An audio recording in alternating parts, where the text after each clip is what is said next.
28 June দিনটি কুমারঘাট সহ ঊনকোটি জেলাবাসীর পাশাপাশি গোটা ত্রিপুরাবাসীর কাছে এক অভিশপ্ত দিন। এই দিনেই উল্টো রথ টানতে গিয়ে উচ্চ বিদ্যুৎ পরিবাহী লাইনের সংস্পর্শে আসায় মৃত্যু হয়েছিল 10 জনের। 2023 সালের 28 জুন কুমারঘাট শহরে এই ঘটনার পর কেটে গেছে 2 বছর। ঘটনায় যুক্ত থাকার সন্দেহে স্থানীয় 9 জনের নামে দায়ের হয়েছে মামলা, যা বর্তমানে আদালতে বিচারাধীন। অভিযুক্তদের বিরুদ্ধে ট্রায়াল শুরু হয়ে গেছে বলে জানিয়েছেন কুমারঘাট মহকুমার পুলিশ আধিকারিক। গত 2023 সালের 28 জুন কুমারঘাটে ঊনকোটি জেলার অন্যতম শহর কুমারঘাটে একটা রথকাণ্ড ঘটেছিল। এই ব্যাপারটা এখন কী অবস্থায় রয়েছে? আচ্ছা, ওই ঘটনাটার পরে তো একটা মামলা করা হয়েছিল আমাদের কুমারঘাট থানাতে।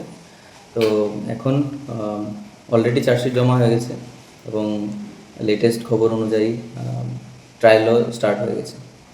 ঘটনাটা ঘটেছিল 2023 সালের 28 জুন। মামলা কবে লিপিবদ্ধ হয়েছিল? ওই দিনই লিপিবদ্ধ হয়েছিল এবং চার্জশিট জমা হয়েছিল 30/9/2023-এ।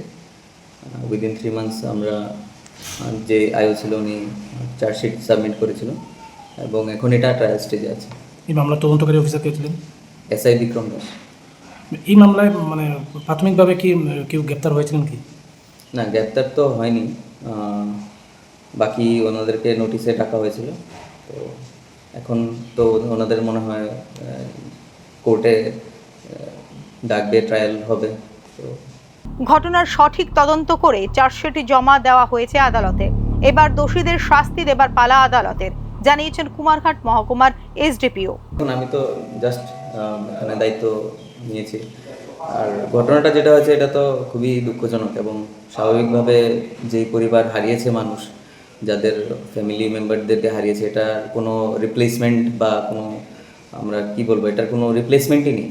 তো ওই ওনাদের যেই দাবি বা ওনাদের যে স্ট্যান্ড, যে যাদের জন্য এই ঘটনাটা ঘটেছে ওদের শাস্তি, তো অবশ্যই এর জন্যই আমরা চার্জশিট সাবমিট করেছি এবং তদন্ত সঠিক টাইমে হয়েছে, সঠিকভাবে হয়েছে।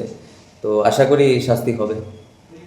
মিতার পরিবারের তরফ থেকে যারা দাবি করেছিলেন যে প্রকৃত দোষীদের চিহ্নিত করে দৃষ্টান্তমূলক শাস্তি হবে, তার মানে কি এটা আশা করা যায় প্রকৃত দোষীরা শাস্তি পাবি? দেখুন, যে ঘটনাটা ঘটেছে ওই দিন, এটা খুবই দুঃখজনক ঘটনা এবং যে মৃতর পরিবাররা আছে ওনাদের যে লসটা হয়েছে এটা তো ইরিপ্লেসেবল, এটার কোনো আদার কোনো অপশান নেই। তো এখন যেই প্রশ্নটা আপনি করেছেন যে ওদের শাস্তি হবে কি না, আমাদের পক্ষ থেকে যেই তদন্ত করার এটা ছিল ওটা তো আমরা গত 30/9/2023 সালে আমরা চার্জশিট জমা দিয়েছি। এখন শাস্তি দেওয়ার ব্যাপারটা তো আমাদের হাতে নেই, ওটা কোর্টের হাতে। কোর্ট যদি মনে করে তাহলে এটা টোটালি কোর্টের ব্যাপার। আমাদের পক্ষ থেকে we have tried hour level best কি সঠিক তদন্ত হোক এবং সঠিকভাবেই চার্জশিট জমা করা হয়েছে। 2023 সালের 28 জুন ঊনকোটি জেলার কুমারঘাটে জগন্নাথ দেবের রথযাত্রার আয়োজন করেছিল ইসকনের কুমারঘাট শাখা। জগন্নাথ দেব রথে করে মাসির বাড়ি যাবেন। সেদিনের ইসকন পরিচালিত কুমারঘাটের রথ তৈরি করা হয়েছিল পৌরাণিক রীতি নিম কাঠের বদলে সম্পূর্ণ লোহা দিয়ে বলে অভিযোগ কুমারঘাট মহকুমাবাসীর। শুধু তাই নয়, প্রশাসনিক নিয়মকে তোয়াক্কা না করে আকাশ ছোঁয়া উচ্চতায় নির্মাণ করা হয়েছিল সেদিনের সুদৃশ্য সেই রথ। উল্টো রথের দিনেই কুমারঘাটের নতুন টাউন হলের নিকটবর্তী এলাকায় দুর্ঘটনার শিকার হয় রথ।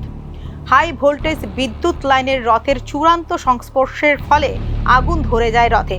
মুহূর্তেই রথের ওপর থাকা কিংবা রথের দড়িকে স্পর্শ করে থাকা ভক্তদের মধ্যে ঘটনাস্থলে আগুনে জীবন্ত দগ্ধ হয়ে প্রাণ হারান শিশুসহ 5 জন।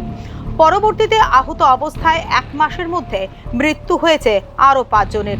অভিশপ্ত সেই রথকাণ্ডের 2 বছর অতিক্রম হয়ে গেলেও দোষীদের শাস্তি না হওয়ায় প্রশ্ন উঠছে বিভিন্ন মহল থেকে। Bureau report, news now.